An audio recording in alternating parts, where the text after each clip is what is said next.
अकबर बीरबल की कहानी, जोरों का गुलाम। एक बार की बात है, राजा अकबर व बीरबल दरबार में बैठे कुछ अहम मामलों पर चर्चा कर रहे थे। तभी बीरबल ने अकबर से कहा, मुझे लगता है कि ज्यादातर पुरुष जोरों के गुलाम होते हैं और अपनी पत्नियों से डर कर रहते हैं। बीरबल की यह बात राजा को बिल्कुल भी पसंद न आए। उन्होंने इस बात का विरोध किया।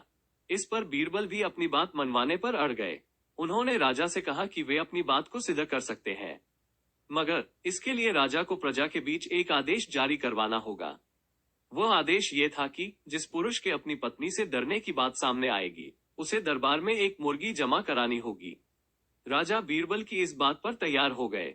अगले ही दिन प्रजा के बीच आदेश कराया गया कि अगर यह बात सिद्ध हो जाती है कि कोई पुरुष अपनी पत्नी से डरता है, तो उसे दरबार में आकर बीरबल के पास एक मुर्गी जमा करवानी होगी।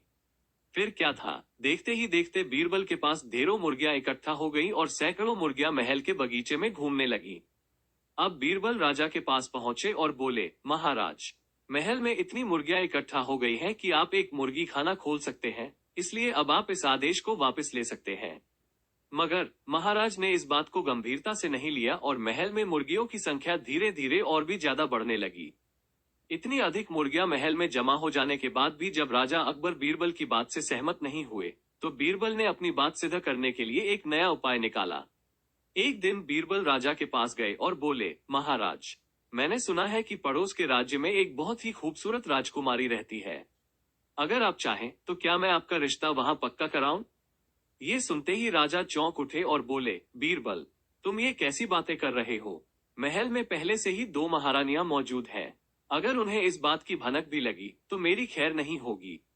ये सुनकर बीरबल ने तपाक से जवाब दिया, चलिए महाराज, फिर तो आप भी मेरे पास दो मुर्गियां जमा करा ही दीजिए। राजा बीरबल का ऐसा जवाब सुनकर शर्मा गए और उन्होंने अपना आदेश उसी वक्त वापस ले लिया।